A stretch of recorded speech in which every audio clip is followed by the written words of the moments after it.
Hello friend, कैसे हैं आप। आज फिर एक नया वीडियो लेके आपके सामने हाजिर हुआ हूँ। कृपया शेयर करें, लाइक करें, सब्सक्राइब करें ताकि मेरा ये चैनल दूर दूर तक पहुँचे, मेरी आवाज़ मेरा ज्ञान दूर दूर तक पहुँचे और सब लाभान्वित हों।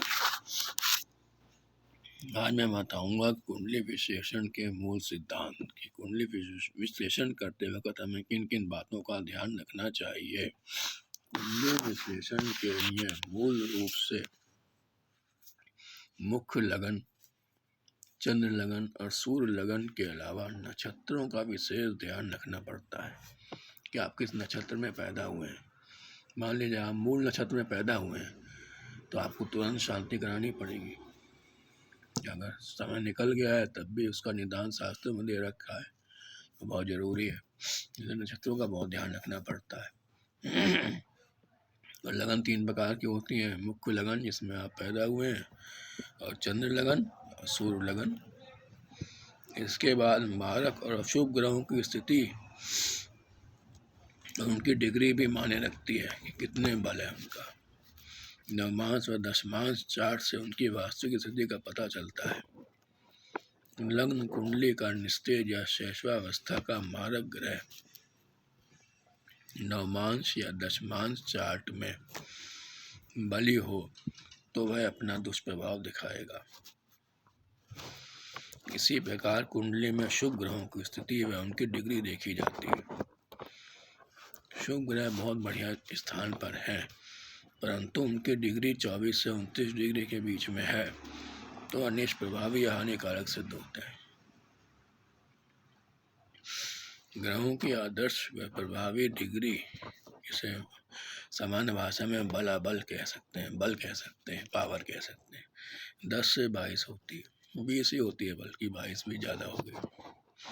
और इससे ऊपर या नीचे दोनों स्थिति में वो बेकार सिद्ध होते हैं, निष्प्रभावी, निस्तेज माने जाते हैं। कोई उनका यूज़ नहीं है, चाहे कितने भी अच्छी अवस्था में बैठे।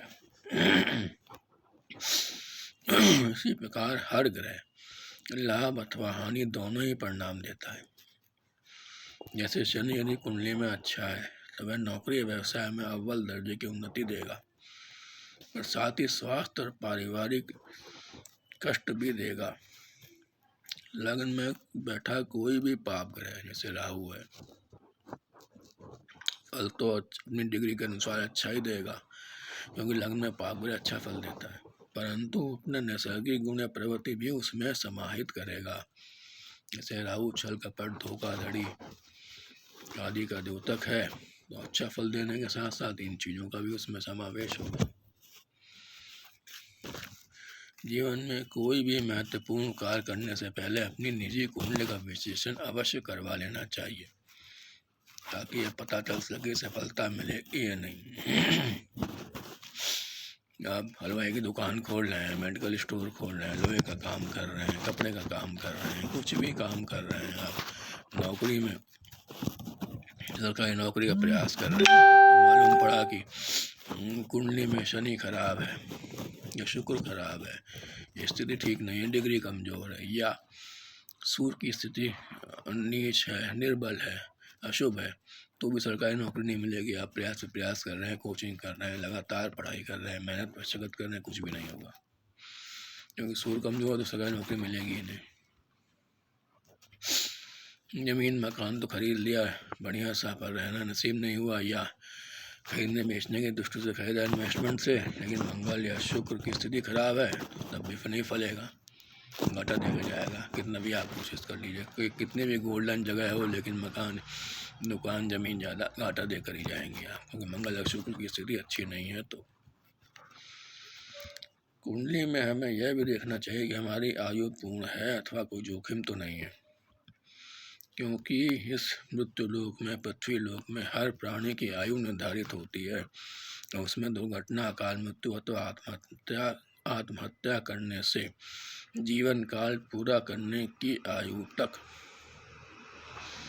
प्राणी की आत्मा प्रेत योनि में मृत्यु तुल्य कष्ट पाते हुए इस पूरे संसार में भटकती रहती है।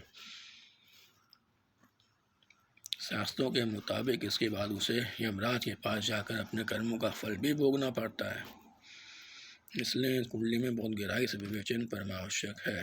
शास्त्र में कहा गया है कि कम से कम आत्महत्या तो करनी ही नहीं चाहिए,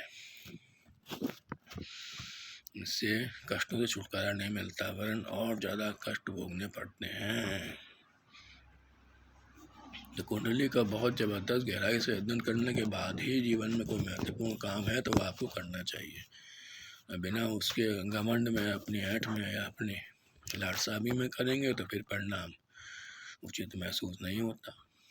घाटा उठा खानदानी रही से तो घाटा उठाते रहेंगे और खानदान का पैसा बर्बाद करते रहेंगे। इसलिए बहुत ज़रूरी है, इन बातों का बहुत ध्यान रखना चाहिए। इसीलिए कहा जाता है कि जीवन में कोई भी महत्वपूर्ण कार्य करें तो पहले कुंडली का विश्लेषण जरूर करा लें, बहुत परमावश्यक है। हाथों कुंडली नहीं है, जन्म कुंडली सही तो हाथों की लकीरों से, जन्म तिथि से, अंक विद्या से, प्रश्न